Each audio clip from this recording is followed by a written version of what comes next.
Em nome do Pai, do Filho e do Espírito Santo. Amém. Ave Maria, cheia de graça, o Senhor é convosco, bendita sois vós entre as mulheres, bendito é o fruto do vosso ventre, Jesus.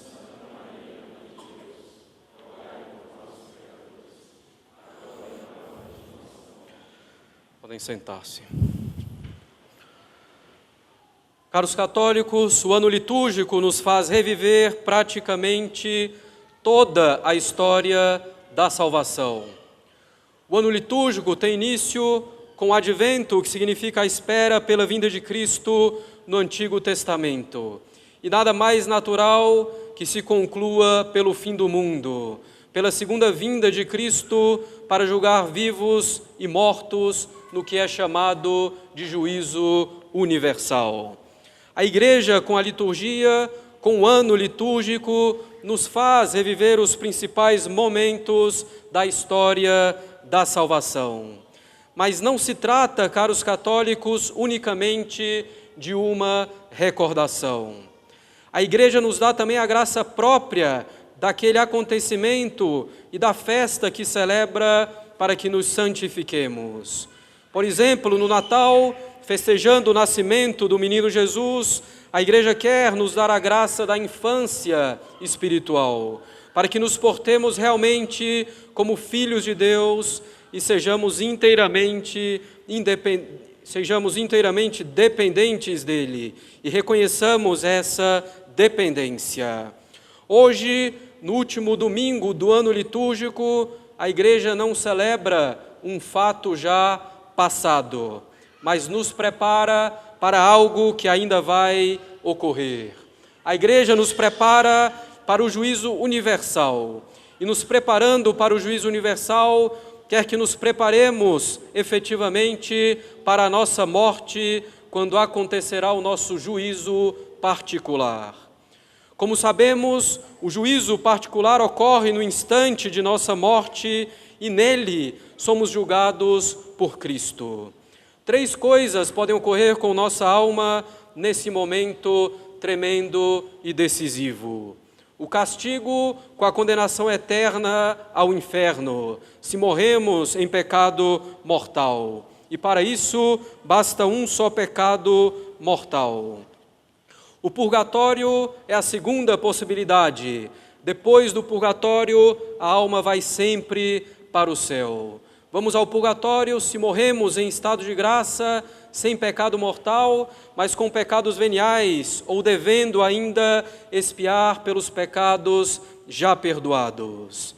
E finalmente, no juízo particular, a alma pode ir diretamente para o céu, se morreu em amizade com Deus, mas também sem pecados veniais e tendo expiado todos os pecados já perdoados. A sorte da nossa alma é decidida então no instante da nossa morte.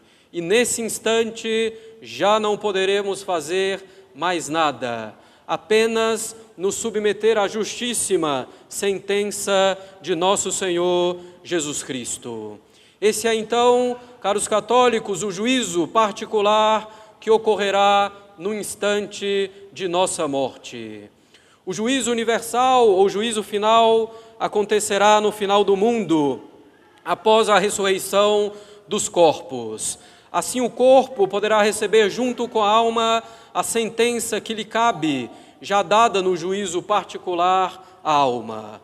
O juízo universal não é uma revisão da sentença, mas uma confirmação pública do juízo particular feito naquele instante de nossa morte. Embora não mude a sentença justíssima do juízo particular, o juízo universal tem uma grande utilidade. O juízo universal será útil porque nele há de se manifestar a glória de Deus, pois todos hão de reconhecer a justiça com que Deus governa o mundo, embora vejamos às vezes os bons sofrer e os maus em prosperidade nessa terra. Quer dizer, no juízo universal, a sabedoria da providência divina nos será mostrada com toda a clareza. No juízo universal, há de manifestar-se também a glória de Jesus Cristo, porque tendo ele sido injustamente condenado pelos homens, aparecerá então diante do mundo inteiro como juiz supremo de todos os homens.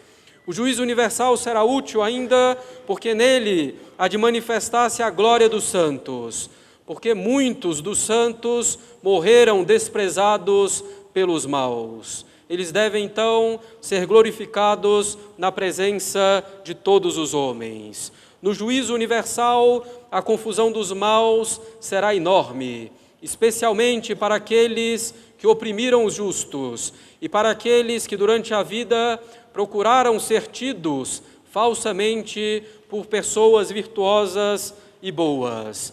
Nesse momento, eles verão manifestados à vista de todo mundo os pecados que cometeram, ainda os mais ocultos.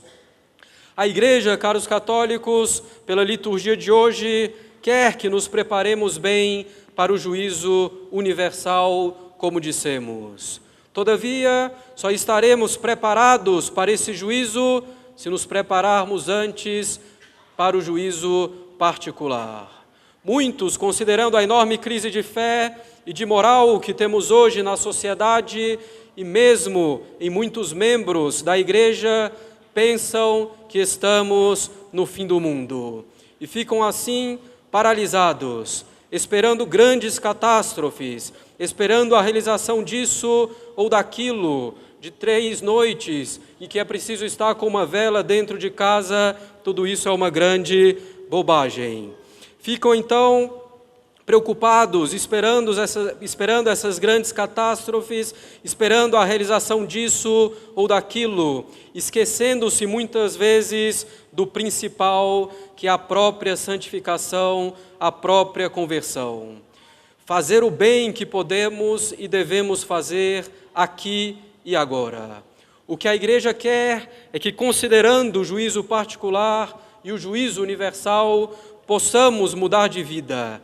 Ela quer que nos preparemos para ouvir a suave sentença do Senhor. Vinde, benditos de meu Pai, tomai posse do reino que vos está preparado desde a criação do mundo. A Igreja quer que evitemos aquela outra sentença tremenda: retirai-vos de mim, malditos, ide para o fogo eterno destinado ao demônio e aos seus anjos. Devemos nos lembrar que em tempo de calamidades físicas e sobretudo de calamidades doutrinárias e morais, vão prosperando as falsas doutrinas e os falsos profetas em virtude do desespero ou da confusão. E mesmo os bons podem ser atingidos por essas falsas doutrinas, pelos falsos profetas, como diz nosso Senhor no Evangelho. É preciso então vigiar e rezar. Devemos nos lembrar de que não sabemos absolutamente nada quanto ao momento preciso do juízo universal, quanto ao momento preciso do fim do mundo.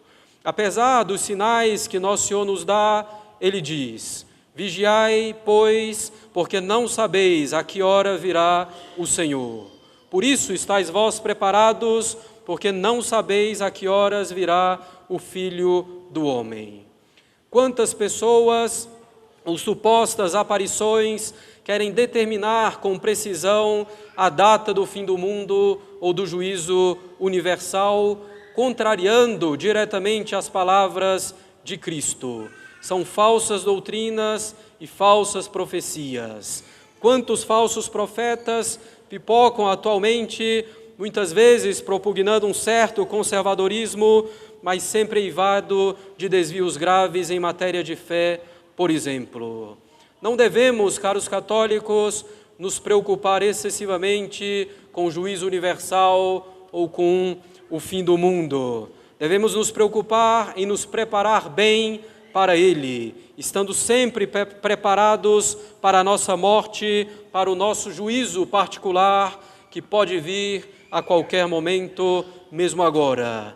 Estaremos preparados, guardando a fé e praticando os mandamentos, deixando de lado todo o pecado mortal, procurando combater mesmo os veniais. Rezemos a Nossa Senhora para que nos alcance a graça da perseverança final. Em nome do Pai, e do Filho, e do Espírito Santo. Amém.